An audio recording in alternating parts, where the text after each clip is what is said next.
I'm going the exact opposite, right? I'm like, get off the internet, go on a farm. There's a science and there's an art to medicine. I traveled all the way through India and then flew over to Malaysia, then stayed with these Qigong masters for like 2 years. So if you're out there looking for Allah, then leave it to Allah.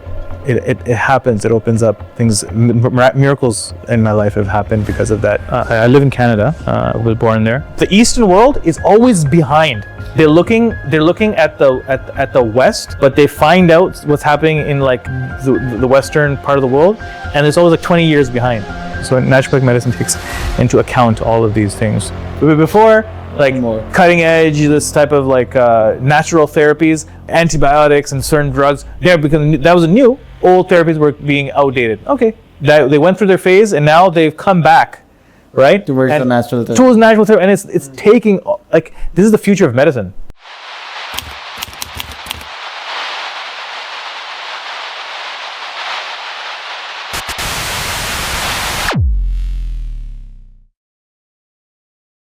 Assalamu alaikum, welcome to another episode of Mukalma with Moeed. First of all, I would like to thank Abdurrahman bhai. Once again, welcome to our show.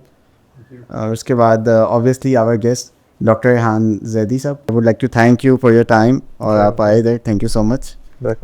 Initially, Dr. Rehan, I would like कि आप हमारे viewers को बताएं about your journey. थोड़ा introduction दे दें अपने बारे में ताकि जो भी audience है उन्हें आपके बारे में पता लग जाए. उसके बाद moreover Abdurrahman bhai आगे conversation लेकर चलेंगे इंशाल्लाह. Okay, inshallah. Bismillahirrahmanirrahim. Allahumma salli ala Sayyidina Muhammad. I live in Canada. Was born there. Studied and finished my training in kinesiology, which is like sports medicine, and then went into a field called naturopathic medicine. That's in Canada, is a kind of a umbrella term for a medical program that covers a lot of complementary and alternative therapies. That includes Chinese medicine and nutrition and manipulation and herbal medicine, botanicals, and a wide variety of natural healing therapies. I was also fascinated early on with studying the deen. So as soon as I finished my studies, I went overseas to the Middle East, primarily Jordan, to study Arabic, and then have a number of questions that I had answered about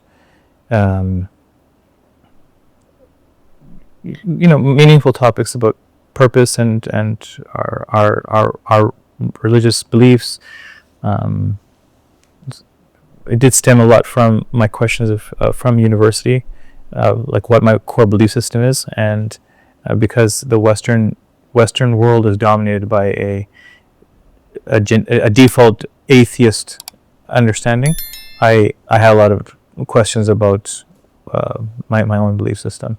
And alhamdulillah, going through a Western trained system, I think I was prepared to think critically, as well as be open-minded, because the field of medicine itself has so many things that we don't understand, and I was already open to just conventional thinking.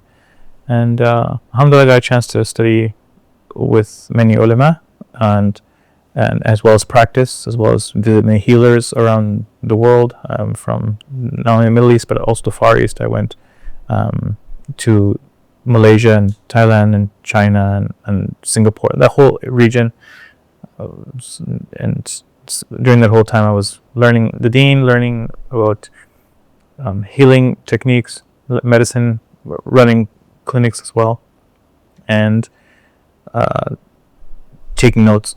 So alhamdulillah, after quite a few years, I was able to bring into the most core issue, at least, of sort of skeptical thinking about how I formulated my own beliefs and a healthy way of thinking with the spectrum of experience I was gaining in the East, but with the kind of training I had in the West. And now I've moved back to Canada, and the book that I was working on has been released, alhamdulillah, and I continue my practice, and our one of the central roles of a doctor is like doctor is a teacher. So I hope that I'm passing on what I believe is very at the root of being a good doctor and medicine, and it has to do a lot with our mind, our perspective, our certainty in it, and of what is reality, and how that's linked to our mental well-being and our overall well-being, and the benefit of society. I think that's a small summary of my journey and what I guess. Would you like to add something like how the practice usually work in the Canada? It's like nutritionally you heal the people, or the diagnose some kind of the usual patients that they come over there according to their diet plans or something? Yeah, so nutrition is definitely one part of it too. It's a very heavy, like central part of becoming better. To be healthy, you have to have a holistic approach. So if you are exercising and eating all the supplements, but you're not having nutritious meals, then your health will suffer. If you have healthy meals and you have all these other aspects of your diet and your exercise covered, but you're not getting any sun, then you're not going to be healthy. If you have your sun and this and that, but you don't take care of your posture, then your health is going to suffer. So naturopathic medicine takes into account all of these things. So nutrition is part of it, just one part of it. It's all about the habits that you do in the daily life or something. Yes, it's a complete lifestyle analysis of what parts are needed to be healthy. So I think you mentioned somewhere that the number one thing for health is your mind. Mm-hmm. Can you expand on that? So the mindset, every cell in the body and every our neurological system is connected back to the brain, and the brain is connected to our mind. What is the mind? It's not the physical brain.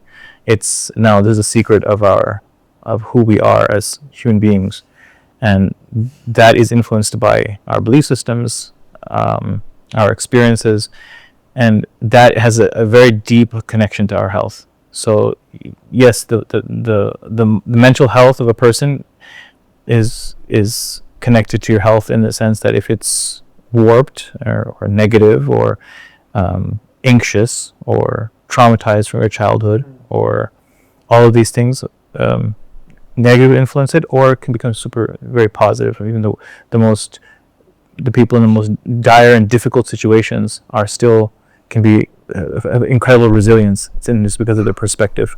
Right. So is it the most difficult thing to do? Change someone's mindset? It's very easy to tell someone, okay, just eat this twice a day, or, just give them directions and make it easy for them. Changing a mindset is easy for which entire of life. Yeah, absolutely. So it's like different depths of medicine. So if when we're talking at the like a drug, someone comes to take this medicine, then you're working at a chemical molecular level, and that has effects, right? We know those through our trials and everything. But there has a window when the effect of that medicine, when it's gone through its therapeutic window, then your body begins to act like it used to. When you work at a nutritional level or a natural level, phytochemical level, then you're doing some of that, but you're also encouraging the body to act in certain ways and filling up deficiencies and encouraging it to process like toxins, or help it to clean itself out or regenerate. So you're acting at a deeper level. And different therapies work at these varying levels. Nutritionally, you're doing this also at like a deep level that's not as superficial as just a chemical. One of the deepest levels that you can work at is the mental level. So it's harder to change that, but it's almost like a switch. If you can hack it, then something that was you were in a world of suffering, right, suddenly becomes, it's not suffering anymore. To some, it can become very positive, and that mindset that will affect you. It will affect you down to your genetics, your genes, your epigenes, things that turn on and off, and your blood flow to your organs, your healing, your capacity, everything. This is mostly through counseling, or is there something else to it? How the mind changes? Yeah. You mean how I practice, or how the mind changes? Like how you change mindsets. So I don't particularly just focus on the mindset. It's not something I can teach. This is changed through people's experiences over time. But we encourage you, as a physician, as someone who listens and is trying to help people go in the right direction, then I do counsel them and advise them, and try to help people identify areas that they're not thinking as well, or sometimes they're skewed. But it's a gentle and slow process. Sometimes herbs and acupuncture and homeopathy, all these things can help, because they work at a level where it's affecting deep energetics of the body. So like the liver. Okay, let's say the liver is an organ that gets wound up and doesn't detoxify things from the blood as fast, and those things come to the liver in the blood, and then the liver cleans it and then puts it into bile, and the bile goes into the gallbladder, and then it's excreted into the colon, and then you have a bowel movement. If you have good soluble fiber in the colon, if you don't have that chain, then the bile gets reabsorbed, and now you have some toxicity back in the body. Now, yes, you can have nutrition. You can help that you clear and have a healthy bowel movement to clear your toxins from the body. At the same time, a person who is not in a relaxed state, and they're very stressed and very pent up, they're also not cleansing the blood as well. And we in Eastern therapies they call it kind of dirty blood. And these people become very irritated. Sound bothers them. It's a little being cut off on the road bothers them. They're not able to be as patient because they're irritated quite fast. This is a liver problem. So not only can you just use nutrition to clear the bile, but you can use herbs that help bile flow better through the liver. They're called choleretics. So the Chinese are very unique in this way of helping the certain organs function better. When those organs function better, things that were stressing that organ now are easier to handle. So not only is your stress and your perspective causing an effect on your organs, which makes it difficult for your body to function properly, at the same time, you can use things to now reverse your mood. Do you understand? So like in Chinese medicine, there's a herbal formula called Xiao Yao Wan. It's this pill for the liver that makes you, it's called Free and Easy Wanderer. It makes you a free and easy person who wanders the earth. It's very interesting. It just works on the liver, helps you clear it better. But the liver functioning better is affecting your mood. This is the interesting world of mind-body medicine. So that's how they are able to use one for the other, and how sometimes even if you don't have the diet and you don't have the right herbs, just the switching of the mind itself can make you healthier. Example, yeah. So I actually have a book here, The Toxin Solution. The what? The Toxin Solution. Okay. And they talk about how you have to cleanse your liver, your kidneys, and your gut. Okay. But they say there's specific order. You can't just start cleansing your liver when you're just. Is that remembering? But can you touch on that? Every practitioner will have their own ways. So there is a science and there's an art to medicine, and just like people who are in any field for decades or a long period of time, they master this. And so sometimes you have to follow the system, and some people who write books probably help the mass audience to be able to follow their steps and work. But there's other ways too. You as practitioners, you're able to fool around a little bit, and but what our goal is, and generally as people, is to have all areas of body functioning as good as possible, optimally. So it's not just it's a lot harder to figure out how to repair something afterwards than to keep everything up in good. They say an ounce of prevention is worth a pound of cure. So the preventative medicine is naturopathic medicine has a lot to do with preventive medicine, but at the same time, it does have you can do a lot of naturopathic medicine, like you were asking, is it has to do with working on chronic illness. It's not emergency acute medicine. If you have an accident, you're not going to a herbalist or not going to a person who's doing natural medicine. You're going to go to the emergency. If you have chronic illnesses, like your Diabetes. these things, the heart diseases and all types of things, mood disorders, sleeping problems, joint pains, autoimmune conditions, complicated things that just keep on lasting, then these fields of complementary alternative medicine help you with your peak performance. They make you function healthy, and not just it's not about eliminating the disease, it's about functioning healthy. Got it. And how is this different from nutritional therapy? So nutrition is just a part of it. Oh, okay. Just like all these different modalities have a part to play, nutrition is one of them. It's an essential part of it, though. Got it. And you're practicing from a farm, right? So while I was overseas, I was basically learning things that I was pursuing from not just medicine, but also Islam and existential questions and the mind and the importance of this with my patients.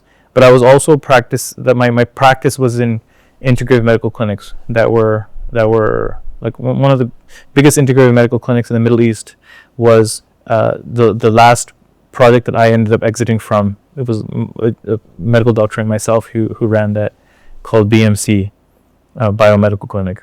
And then in Malaysia, I was also part of this quite a large project called Soul. It's an integrative medical facility. So what we've tried to recreate in these facilities is the therapies that help address all of the various parts of health naturally, and they're outpatient clinics. So people came and they paid top dollar, right? Also because they were very luxurious and stuff. But coming back to North America, I was hoping that the underprivileged we need to be able to serve them as well. So I've set up a small non-for-profit, and it's not active yet. Well, I'm not actually open. My goal inevitably is to build it as a place people can stay. And so it's in a farm type natural environment where people can rehabilitate and have all these expensive treatments, but more in a natural environment, so they're not artificially created. So you're doing permaculture, you're getting sun, you're working with animals, you're being exposed to a variety of bacteria and things that the body actually needs. We didn't saran wrap our kids and protect them from all types of viruses and bacteria. You actually do need some exposure.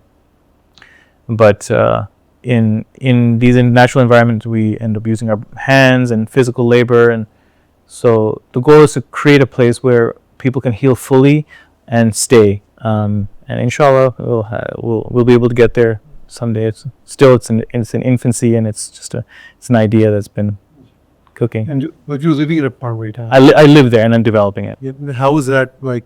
Because I've been in a city my whole life. Yeah. But I've always dreamt of living in a farm, having a huge area and grow out things. Yeah, Space, that's right. You know. Yeah, we're doing that. We're doing those things, but it's not as easy. It's not so easy, right?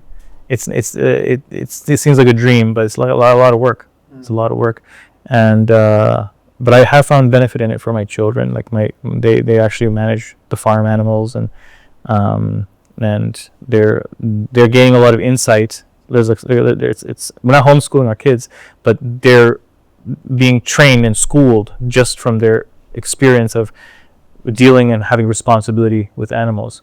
So this is something that we also are, I think a lot of Muslims are not doing. They want to just, everything is like, soccer moms driving their kids to these places and in controlled environments. and they play these games and then they're out. But sometimes my kids, I just see them, they're out there just watching the animals and reading their body language, and then they'll know, no, so and so this good doesn't get along with that one, and that's this rooster is this is its domain here, and and then the goat is sick, and they're able to read these things from their body language, and that observation skill is really. I'm not teaching that, and there's no class you can take for it. So this is, I think, a benefit of living more traditionally and being in touch with nature and the land. One of many permaculture is also having a low carbon footprint, growing your own food, knowing where where your food comes from, what it's what's been put on it, and so and the permaculture is basically like sustainable. So you, instead of putting artificial chemicals and things to help encourage the growth of the vegetables, the animals you can use like manure, and those areas have to be cleaned, but then they actually add nourishment to the ground. So You have to design your whole it's designed. farm. You said that's right. We're constantly designing and redesigning and placing, and But I want to also ask that how you manage to basically maintain all that organically or naturally, like not adding some artificial fertilizers or obviously they always have. Obviously living in the Jordan, and you got the things that seeds are already GMOs or the people using in their regular diet. But if you are growing itself, so how you can find them. You find them. You can find them. Yeah, you find them. There's people who still do it, and these big companies. There's a lot of backlash now. People are aware of organic foods and the natural products. Yeah, right. So we have people who are, there's entire hubs of people that do this together, and they support each other, and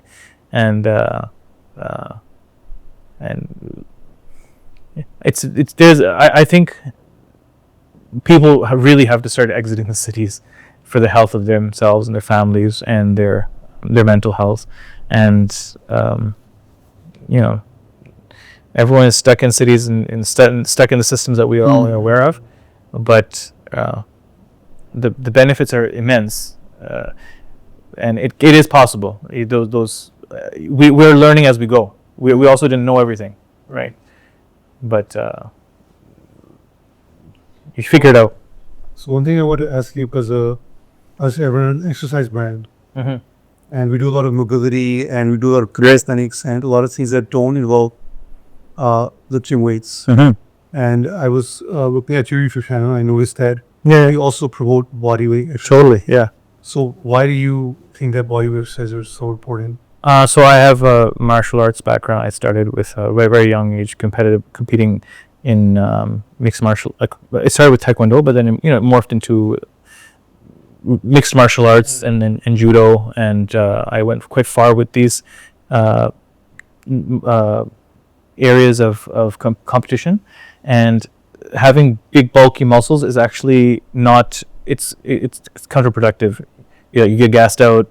You don't have the endurance or the strength, like the tendon and fascia strength to make huge hits.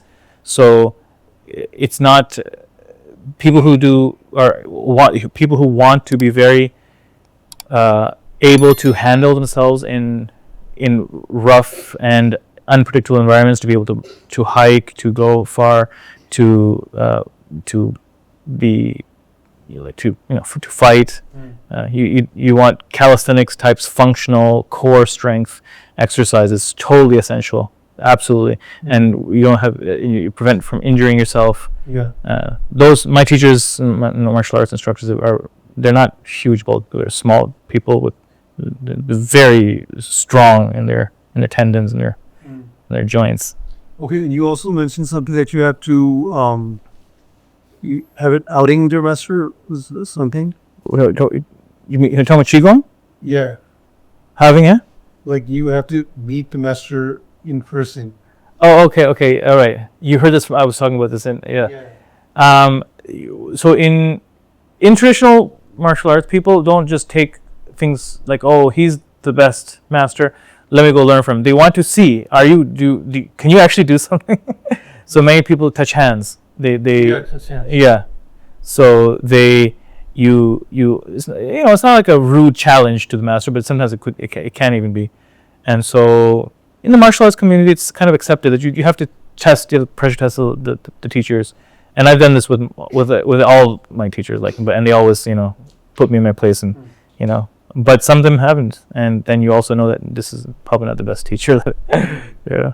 So I did that. Yeah, of course, everywhere I went, I tried to touch hands with my teachers. And yeah. We also talked about experiential learning. Yeah. And actually being with your teachers, actually being in that environment, rather than, attending a Zoom class or the Zoom. Yeah. It's the real thing, man. I'm really into, I know everything's switched to online, but I'm going the exact opposite, right? I'm like, get off the internet, go on a farm, like real, Back to the roots. Back to the roots. Yeah. I'm really into that. There's no replacement of seeing each other in person and in like a heart to heart and transmission, right? Like just being, seeing your teachers and in environments naturally, how they act, how they react to things, and that learning is a lot more. So I've from learning Deen to learning medicine and Qigong, martial arts. I haven't done anything online, actually. That's why a lot of my stuff, it's actually before YouTube. It was all before that, right? I was traveling around at that time. So I never recorded anything, but,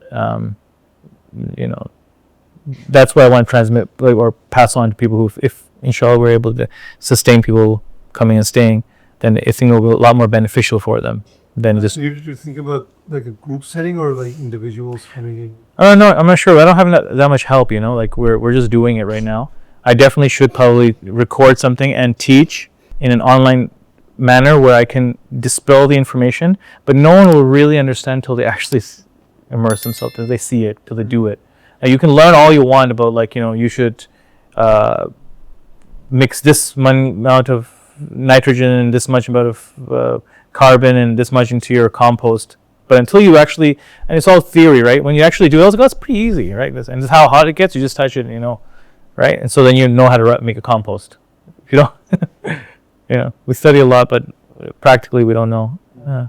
Identifying herbs, going out, picking them, smelling them.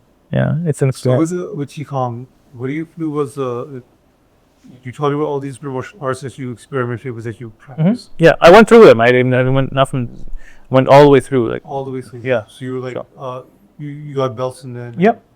So what made you land in Qigong, or is that the one that you're promoting? No, everything has a place. The world of martial arts now is mixed.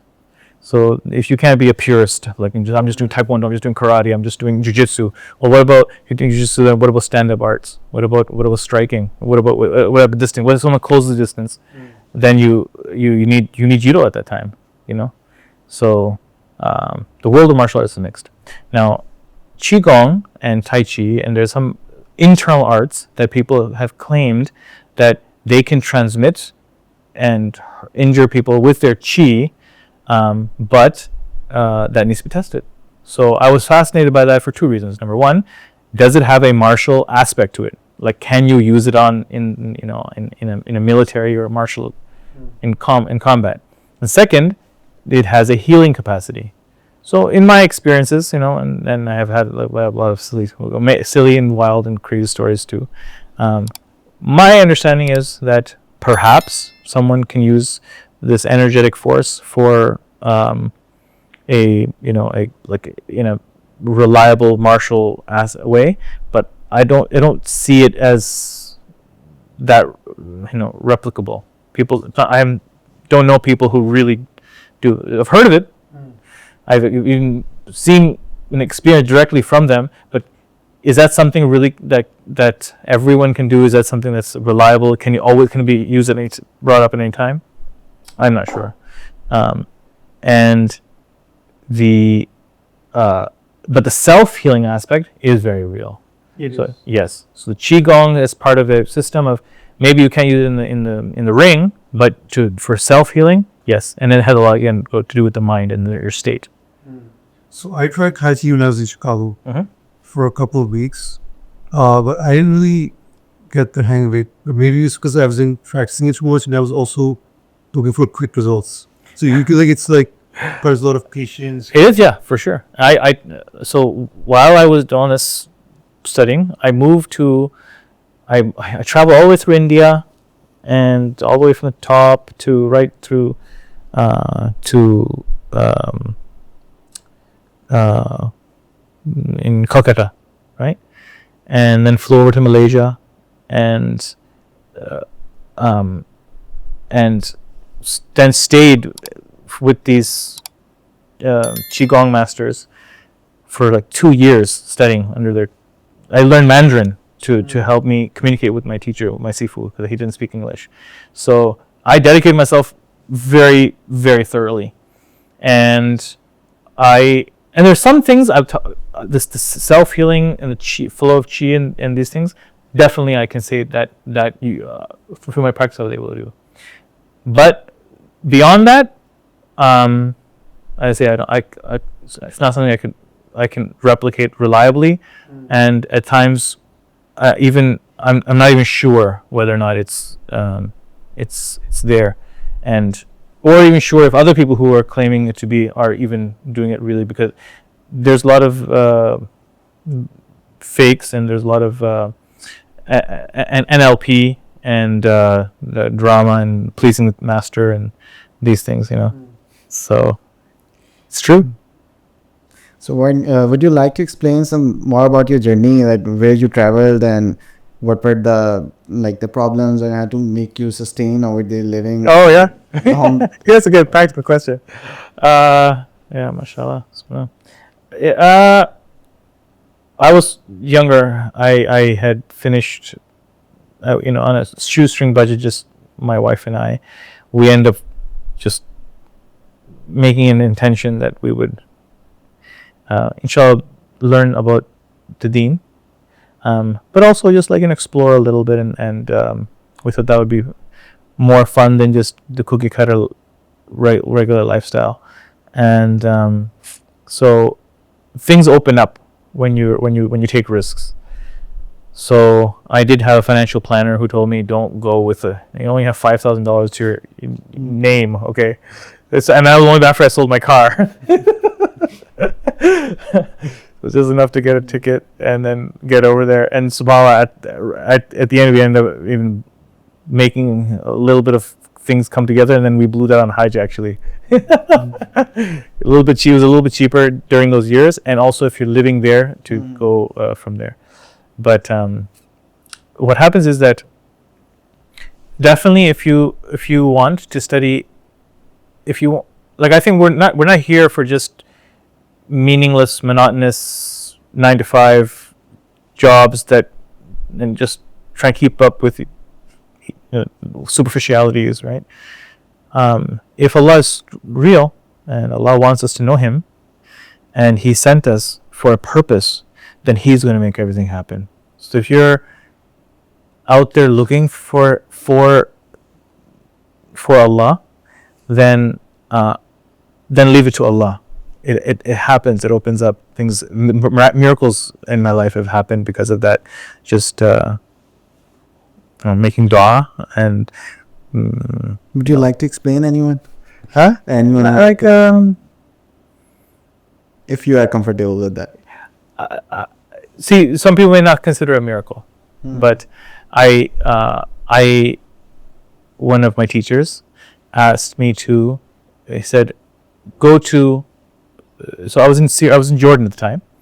I was already alhamdulillah, things had worked out well. So at that time, there I found in Jordan a 2-bedroom, two room flat for 80 JDs. 80 JDs translates to about 100 and maybe 110, 15 US dollars. Okay, so but without any income, that's even that. Yeah, I figured out. And for Jordanians, like those the incomes are not that high. But I was a Westerner, a physician from with a naturopathic medical background, and there was an English magazine in those years called Joe magazine. So I just approached them and I said, like, this is what I do. Like, would you take an article from me or two? So I started writing an article for them. It was an English speaking magazine in Jordan, so only the upper class read it, right? So I just submitted it, and they got some feedback, and they said like it was really good. So then I became the health. They gave me a section, a health section in the magazine every single month, and they would give me 80 JDs for one article for the whole month. So I had my rent covered just for one article, and then because of the fact that I was writing, I would get all these calls from people who were looking for someone with my experience, and now I had like this patient-based developing free advertisement, actually getting paid for writing the article. You know, I mean, small. I couldn't have planned it better. Some people call it pure luck. But yeah, everything. Then life is just a bunch of luck, right? For people that don't believe in Allah. But then what about those who nothing works out for? Are they unlucky? That's a really, pessimistic way of looking at things, with meaningless. But if you have Allah, then you have a reliance on Allah, and everything's happening for good, and there's a divine guidance. So the Jordan just worked out like that, and everything grew after that slowly. But same thing happened in Malaysia. In when I took off, because one of my teachers said, this is a good thing that you're exploring, but Muslims don't understand this world of chi, and they're not familiar with this, and we don't have Muslims who are going to tell the truth about it. So go and treat your sifu, the teacher that you're learning from, give him the same respect that you would give a scholar in Islam, right? Have adab with them. So I said, okay, Bismillah. We took off, and without with just a risk and a few contacts that I had met on my first trip to Malaysia, I ended up going there and living in a hotel, right? Like, not even having a place to live. But within 6 days, I got a call from someone that says, we're looking for a lecturer for our medical school. They called me, and then they kind of like brought me to this place in Malacca, the Straits of Malacca. It's a beautiful area, and it was on, like, I don't know, 20-some second floor on a condo looking over the Straits of Malacca as a lecturer at the medical school. And it's within 6 days of, not like I could have been completely bankrupt living at a hotel. But I believe that, my teacher, he made dua for me, and I consider this a miracle. Definitely. Those first 6 days before you got the call, I was nervous. Sweating bullets. how do you keep that talk open? Like, you was. I'm telling you, like, it's not like that we have it, but we read about it, and the shiuch talk about that. This happens, okay, and then your teacher tells you to do something, and you say, okay, let me try it, and if it succeeds, right, your tawakkul builds.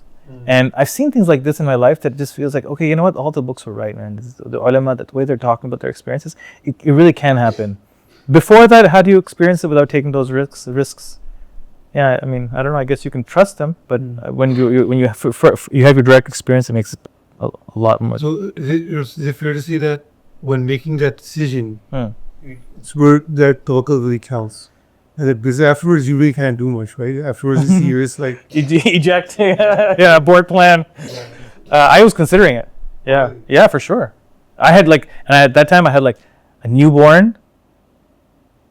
Yeah, I had my oldest daughter. She was just 4 years old, and a newborn. So we definitely. Maybe the biggest challenge right now for us in our society is the lack of tawakkul. Not willing to take risks, which is why everyone wants to become a doctor or an engineer. Yeah. It's like all this very. Man, I just seen this, just such things happen that are. Yes, it is tawakkul, and I'm not saying I had all this tawakkul. I guess I just gave it a shot. I maybe more reckless risk taking. I don't know, but it ends up building tawakkul. Yeah. And then you mentioned something that. Many Muslims might not want to talk about. Shikham, was it? Mm-hmm. Why would that be? because there's a misconception that. So this is the thing where it's all fear mentality, right? About there's something haram because it's from people who we don't understand, and I understand that they don't know about Islam, they have certain belief systems, but we're exploring. The Sharia is about it has information that is bound within the Sharia, that's within it, and all that stuff is okay to learn. Now, if there's some aspect of Chinese belief system that goes on beyond that, then we don't have to participate in it. But the aspect of self-healing, the aspect of movements, these are wonderful. They're Got it. yeah. So I've read where is he now? Lao Tzu. Oh yeah, Lao Tzu. Yeah. The very famous book was. I remember reading it. I forget his name now. I remember like every time I would read something, I would say, "Well, that sounds like a disease." Yeah. Well, Take the good wherever we find it. You know. So like, what is it? Would you feel like there's certain like truths that they had that they In China, lost? Or, the like, Chinese. yeah. Yeah, the Chinese have that's like civilizations so old, and they're years and years of passing down practitioner to practitioner, or herbals and secrets. So we take good wherever we find it, and that's the lost property of a Muslim. Any good you find, that's the lost property of a Muslim. So we claim it, and even if that's all the way in China, these are all hadith. Yeah, for sure. I would like to add a question before ending all the podcast. So Yeah. the people majorly in our society or the community we see, they think that it's the things that are outdated, or they don't believe, or they don't have some. You know what, man? What I very find, subjective. no, totally no. I agree with it. The Eastern world is always behind. They're looking at the West, but they find out what's happening in like the Western part of the world, and it's always like 20 years behind.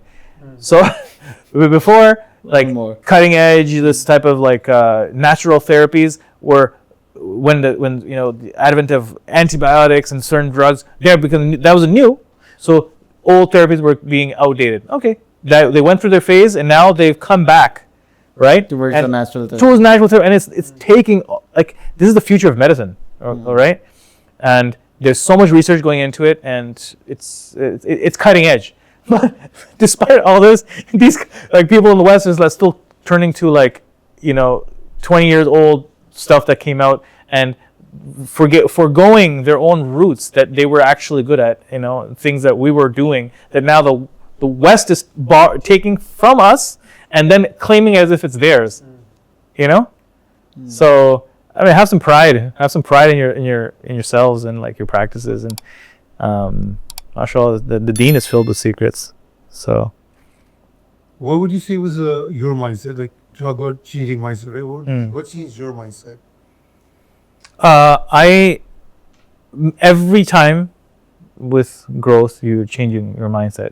But what I would say is I was curious. I didn't think I knew it. I knew it all. That's all I can say is because I don't know, I'm going to ask questions, probably a little bit unashamed to ask questions, right? So I would ask, like, okay, I don't know. And one of the times, my friends said, yeah, we love when you ask your questions, and because we're kind of afraid to ask, and so we let you do the asking. It's like what the old Bedouins that used to come to the Prophet used to just ask whatever they wanted, right? So yeah, you have to be, I think, a certain open and able to ask, and be genuine, right? Curious, and then you learn that way. So I learned language that way. Language is one of the keys to learning language, is not being afraid to use and being wrong. Yeah, making a lot of mistakes. Yeah. So you just have to be confident that you're gonna make mistakes. Who cares what people think? Yeah.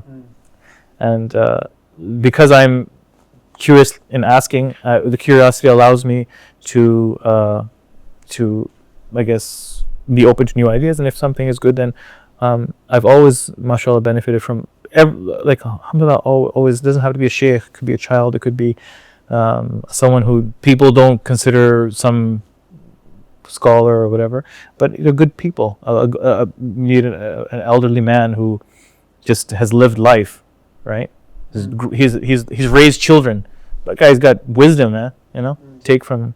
So I think this is an attitude. People, I think this whole idea of, I think maybe it stems from arrogance, right? Not all of us that we think we know everything, or it could be again trauma. We have someone in our past has put us down from asking questions. We no longer have that confidence to ask. There's a lot of factors, but alhamdulillah helped me to ask a lot of questions, and then benefit from their answers, and that like openings like what was the last amazing thing that I can say that like it was like it's like a paradigm shift. You understand? Your entire paradigm can shift just from one drop of wisdom. Yeah. I was weightlifting for 12 years. You're what? Weightlifting. Okay. And I don't know if you've heard Portal.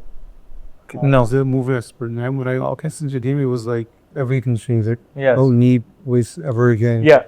I do use weights Yeah. for certain benefits. That's not the end all Right. be all. And that's not just at the physical level. So imagine if you can to take wisdom from people who've been around that change your mindset and open something that now suddenly your entire perspective changes, and now things that are making you upset and angry and frustrated are welcome. You're like, yeah, this is actually giving me an opportunity to learn. This pain I'm suffering is raising my rank with Allah. I know the Prophet's hadith about like all matters of a mu'min are khair. Like all matters. That's so beautiful to me. It makes you so happy, and that never to despair, and Allah's mercy is always over everything.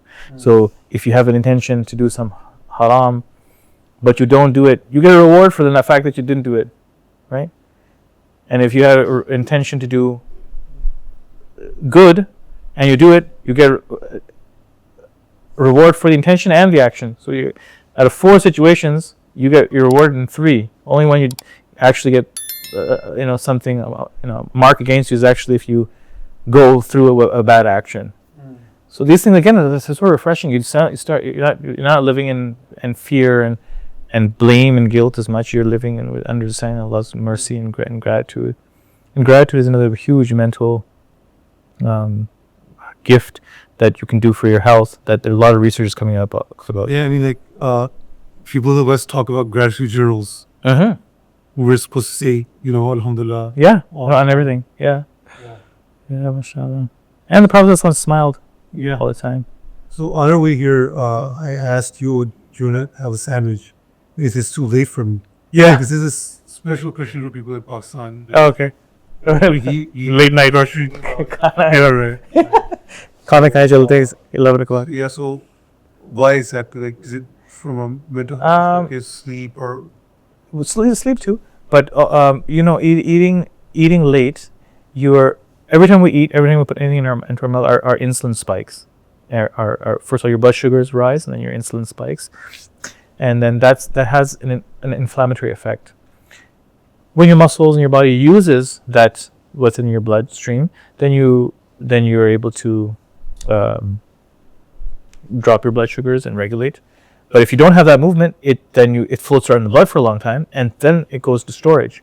So you don't have the time to use that energy.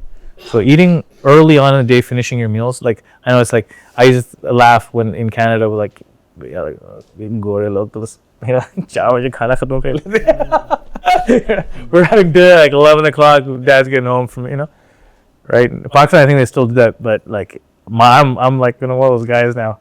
4 baje khana hum log khayenge, and that's it. I'm done for the day.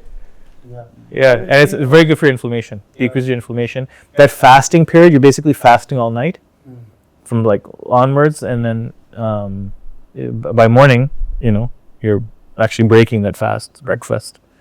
And you see the most important meal every day is breakfast. For me, for me it is. I mean, many people do advise that. But What should be ideal breakfast? I eat a lot of eggs. There's a lot of benefit in eggs. And we also raise our own chickens, so there's like really really high quality eggs that run around, right? What do you call them? What do you call that in Urdu? What kind of is it? Desi murgi. Desi ande, yeah. So we have our own desi ande, right? It's good, man. So I sometimes 4 to 6 eggs mornings. Very try to decrease the carbs. Maybe half a piece of toast or something. If it's, I mean, if I'm good, I'm gonna avoid it. But and maybe some vegetables and things. So the cholesterol and good fats and the protein is very good in eggs. My mornings are sometimes I'll have other things too, but this my staple. Yeah. I think research backs that well too. Yeah. Yeah. I think last part we get eggs that could see multivitamin. And we found egg yolk and that white together covers all the vitamins you need. I'm not sure the exact answer of that, but because there's fat and there's many of the vitamins are fat soluble vitamins, that might be true. Yeah. We are having just a great conversation, but we are bound with that all the time and the technology things. So, would you like to convey the last message towards our viewers that we are listening? Or it could be regarding the mind, could be about the diet and the body. It's all over to you. I think that I, as a person who hope that from my life I can do, as a doctor, as a healer or a teacher, can transmit good to people. And the deepest level of good that I think I can provide is having certainty in Allah, and that building that connection is healing in itself. And I can't be there for everybody, but this book that I've written for those people who have doubts about this, I think can benefit a lot from that. And then it's their own journey. The book is not directly about Islam; it's about God, and it's about there's like solid evidence for it. So don't let this aping the West mentality of people over there are all atheists and professors or think they're all smart, so we should be atheists. Well, that stuff, really, they're all the evidence is going to turn everything on its head, and it's happening. So you have to trust and investigate this topic yourself and develop your own connection with your creator, and a lot of good is to come from that. And I think that's the source, the source. That's prophetic medicine. The medicine of the Prophet is just is Islam and knowing Allah. That's the real healing. So if that can be my contribution, I would say will have the greatest impact on your mental health and probably the greatest impact on your health. And the rest are details. Mm-hmm. Thank you so much, Dr. Rehan Zaidi, for your time, and obviously for Dr. Abdurrahman Bhai. I said Dr. That he arranged all the meeting you and having this meaningful brothers. Thank you so much. Okay.